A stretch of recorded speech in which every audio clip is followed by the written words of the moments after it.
Not if you don't ask for it. Not if you don't ask for it.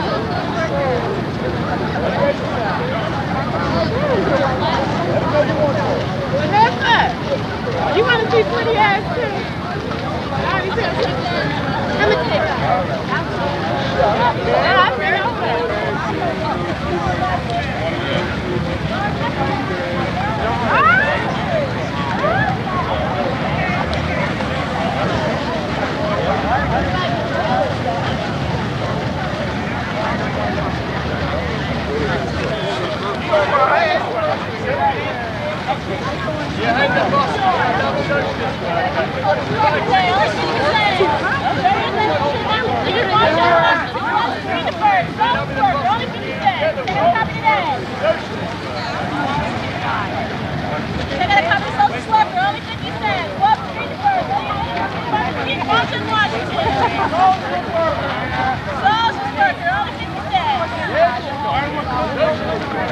Maybe something over there.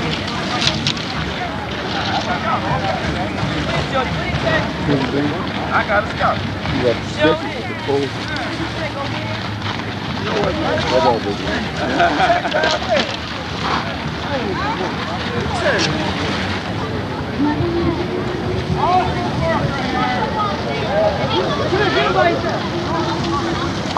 Where's yours?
Let's take the responsibility upon ourselves to begin this process of world peace.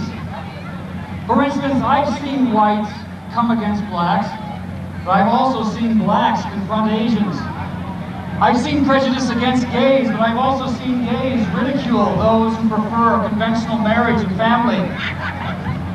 It is clear that true peace will not come only on the foundation of demanding rights and justice alone. Martin Luther King Jr. understood this, and so did all the great peacemakers of history. And yet these are sorely lacking in our day-to-day dealings with each other.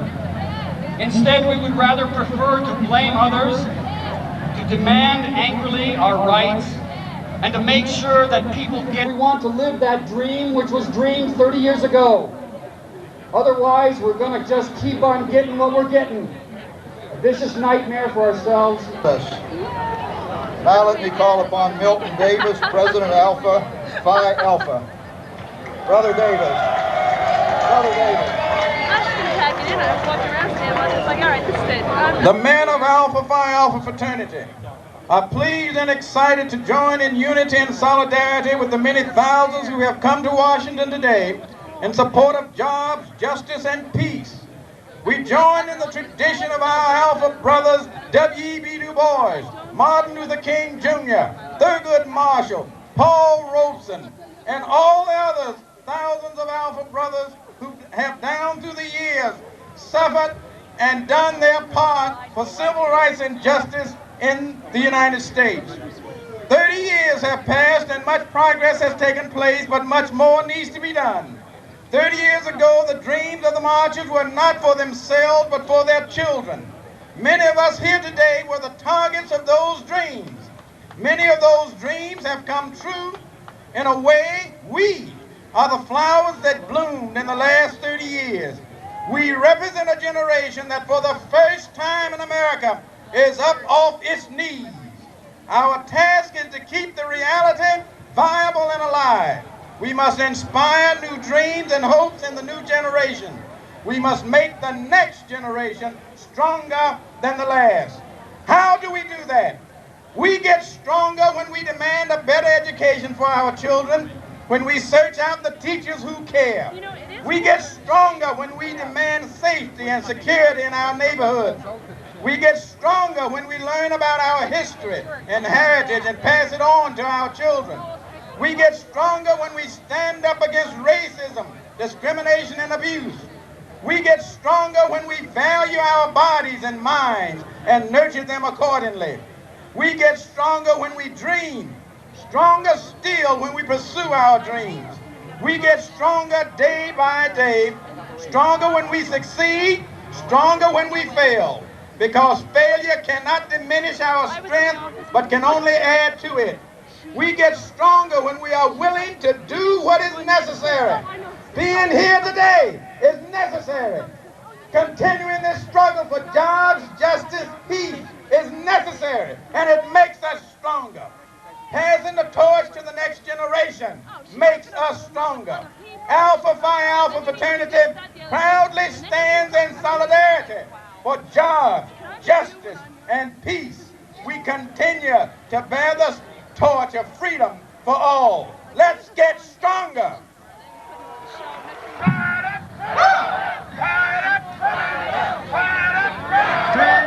Native Americans are proud, pleased to be a part of this historic march today. I'd like to share the perspective of Native Americans on the civil rights movement. We were here 30 years ago to help Dr. King lead the historic march. I know in the history of this nation and African Americans. So we are here today to join to march and ask America to look up to its promise that was asked for Dr. King when he talked about that promised land. The challenge of that generation was to pass much needed civil rights laws. The challenge of our generation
It's a shame that a 6th grade kid can know well who Shakespeare is, but a high school graduate not know who Paul Laurence Dunbar or Ralph Ellison is. It is true that the white ruling class has imposed a process of inferiorization on us, but it's up to us to liberate ourselves. We can't wait on no racist president. We can't wait on a racist president to emancipate us. Why do I say racist? Lincoln never intended to do any good to the slaves. His only intention was to preserve the Union. And in fact, he said, if I could save the Union without freeing one slave, I would. But our education, our schools tell us that President Lincoln was some great emancipator, while also teaching us that we have been nothing but slaves and the victims of poverty. But that is not true. The truth is, Africans birthed and cultivated not only Africa, but the entire world. So here we are, 30 days, 30 years after the historical March on Washington, still fighting for the same thing we were fighting for then. And in fact, we're fighting for the same thing we were fighting for the last 400 years. We have made some significant gains, but the new covert racism is overshadowing the gains that we have made. Malcolm X said, if you put a knife in my back 9 inches and take it out 9 inches, that is not progress. Progress is only when you take the knife all the way out the back and the wound starts to heal. But I say, not only has America not taken the knife out of our backs, they've stuck a new one in our hearts.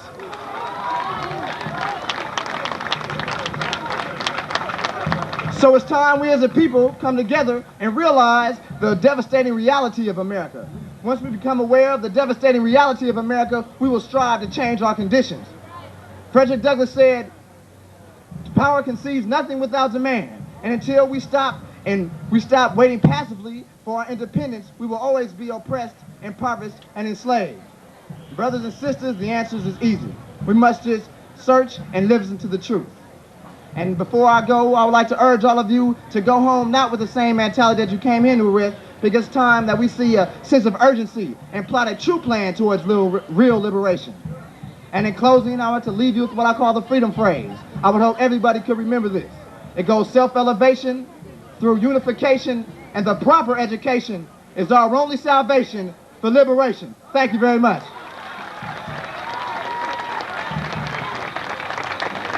We need as MC, and wherever people fight for justice, there you find the Teamsters. Please welcome the president of the International Brotherhood of Teamsters and a member of the Executive Council of AFL-CIO, Ron Carey. Ron Carey.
that with this outrageous heat that we get into a dangerous situation. Look at the brothers and sisters and the people next to you that have women and children. Look at the elderly folks and make sure that we don't have them crowded too tight.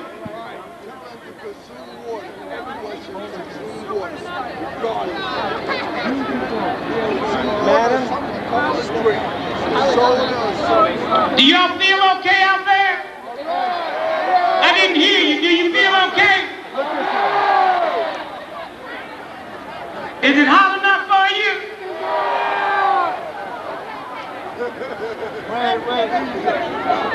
All right, now, again, I want you to look quietly, open up a spot where they can breathe.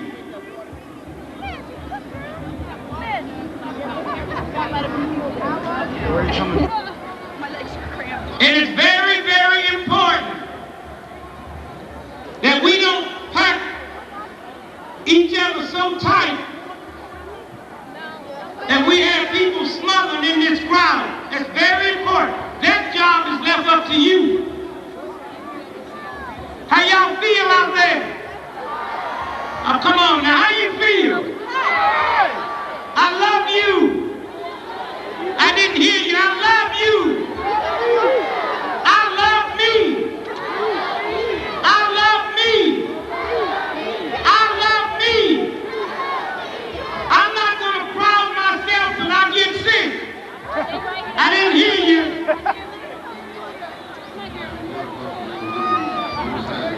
There's water buffaloes. Y'all need water on both sides. There's water. If that run out, there's a whole lake out there. Give out some lottery numbers now. I know y'all won't get quiet enough. Do me a favor. Quiet it down. Do me a favor. All through this afternoon, hear me good now.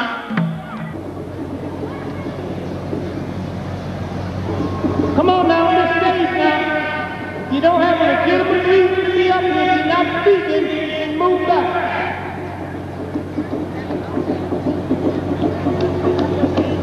Hello, Miss Jackie. Come on.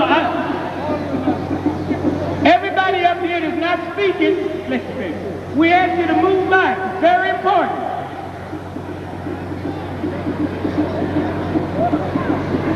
Everybody on the stage up here that's not speaking, we ask you to move back, all the way back. I'm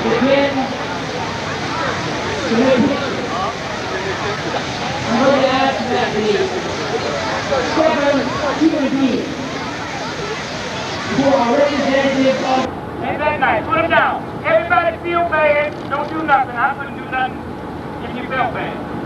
Raise your hand. Anybody feel bad? Raise your hand. Do you feel bad? Hot. Hot. I can't do nothing about that. Water. Y'all heard about water, right? Water. Water. Water. But what would you do if I told y'all, brought y'all here to teach y'all how to fast? This is your first 4 hours of your fast. And the fast is going to be without anything. We're trying to get some water moved up front. But if we can't, the water is in the back. If you need it, don't stand here getting carried away to the point you dehydrate, to the point you faint and fall out. Because if we do, anybody faint out there, we take you to the hospital in Richmond. Okay? You hear me? We gonna take you, there ain't gonna be no helicopter. If you find yourself feel bad before you work yourself to the back, first way you can get some air. And let me just say this is serious. If any of y'all at any time are in some pocket where you don't feel no air, for thou, my Lord, is gathering His praise. These hearts are radiant with thy love. These minds and spirits are exhilarated by the message of thy glad tidings.